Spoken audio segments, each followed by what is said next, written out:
down rain here, so I am how my writing is happy. Today I have my dad on because I wanted to draw a couple rumors or misconceptions that I often hear at social media influencers, social media influencers, and disability advocates because I truly believe every disabled person, especially those who have drive and ambition and are independent for the most part up here, but I truly believe we all have the ability to build our own employment, at least until the world around us, to build accessible employment with God knows we're not moving, but until then, I believe the corner of the internet is really the superpower to or accessibility problems. So in this video, I'm going to be breaking down some of the top rumors, talking about how I use social media to build accessibility blocks for all my disability work that I do, and right beyond my social media image. So let's get started. I left the benefit misconception that I often hear people say is, I can't work because I can't lose my benefits. And I feel like I have a lot to say here because I actually work for a year beyond social media and an actual like human math. Would you say You mean for state of Missouri? Yeah. Yeah. So Anna did spent a year working in a regular like W-2 employment job for the state of Missouri. Yeah. So she's been her own social media influencer, and then she went and got like a regular job, and then she went back to this. So she's kind of experienced both sides of it. So the reality is, yeah, you totally can make money, and I'm going to let Dad explain how that works. But before I do, I just want to tell us that you talk to the personal rehab or a benefit customer for your particular situation. Yep.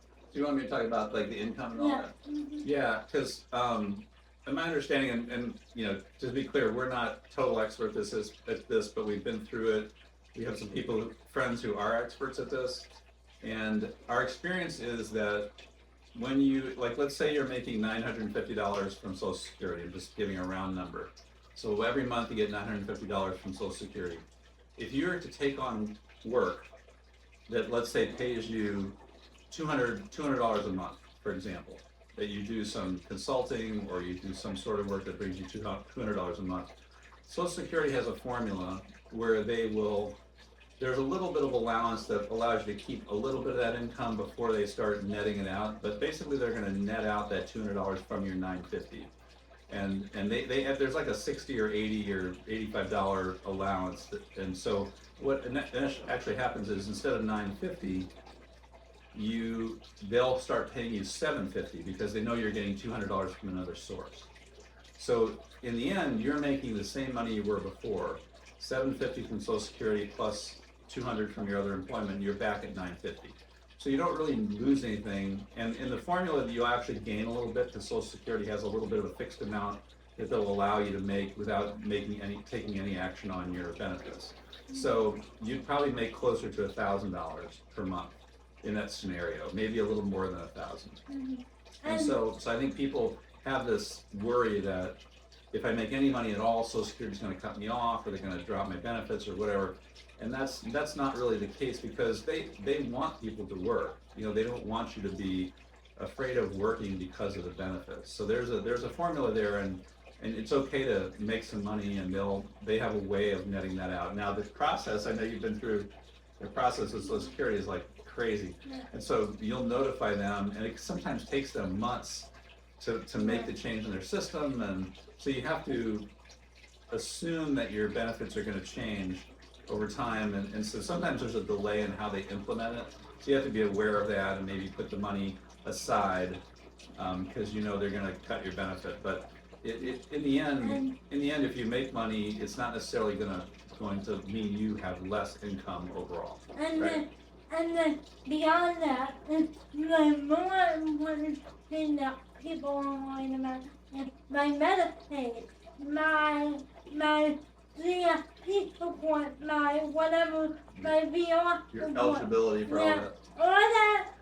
All you have to do, at least in the state of Missouri, is notify Social Security and let them know you would like to be moved to Ticket to Work. Ticket to work. Yep. Ticket to work.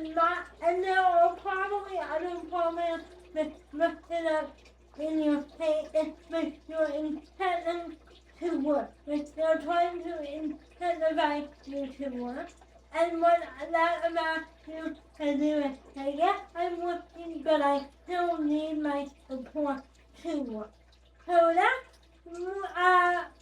is I guess rumor number one, or my misfactor number one that I often hear. Another myth that I often hear is social media is pointless. Why are you doing this? And also, social media is dangerous. Or when I want to do it, it could potentially be dangerous for my life.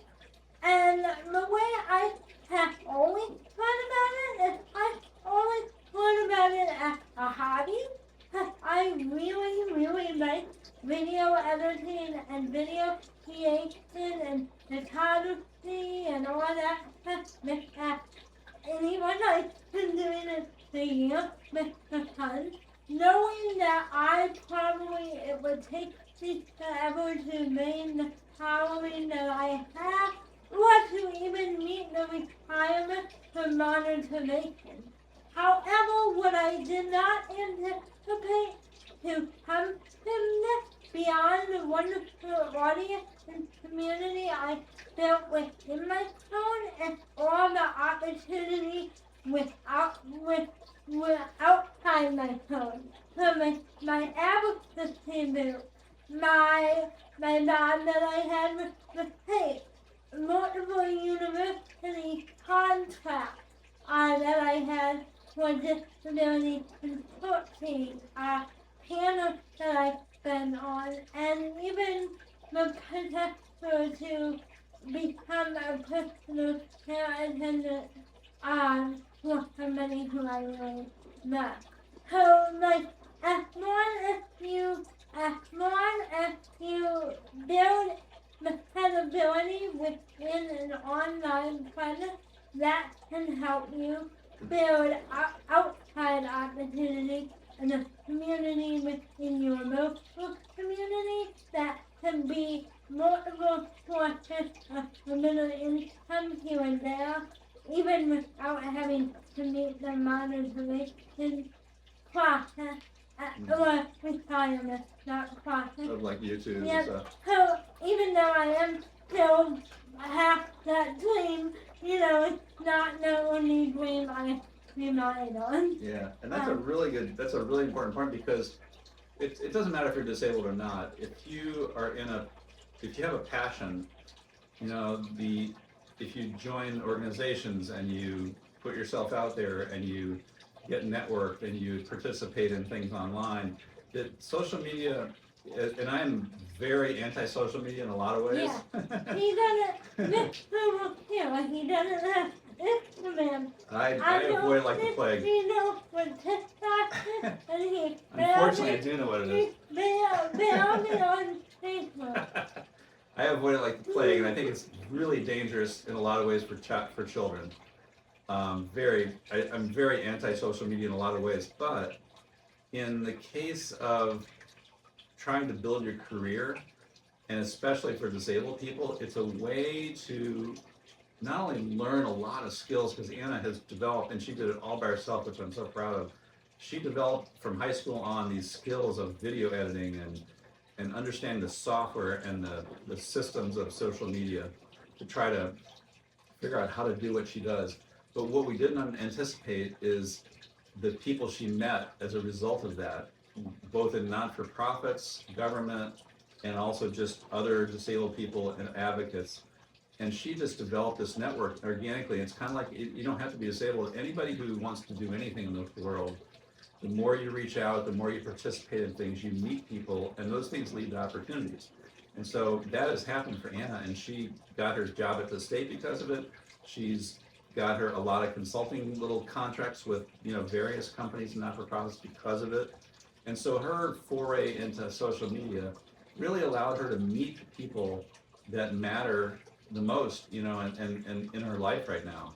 And she met a ton of friends who are just critically important to her. Anyway, I just want to encourage everybody to understand that what getting into social media and when you're disabled and expressing your thoughts, expressing your opinions, trying to become expert in learning things will lead to things you can't even anticipate. Like you have no idea what it could lead to, because we had no idea what Anna's work would lead to in terms of her network, friends, and business opportunities. So kind of, suspend disbelief and let it happen, because it's amazing.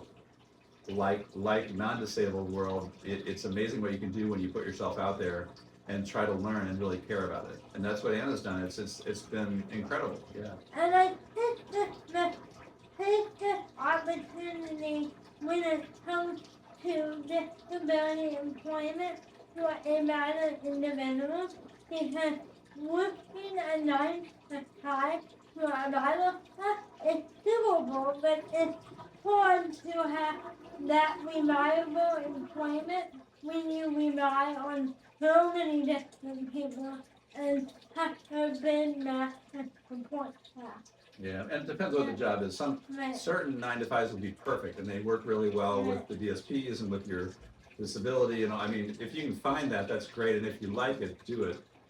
But it also can be difficult.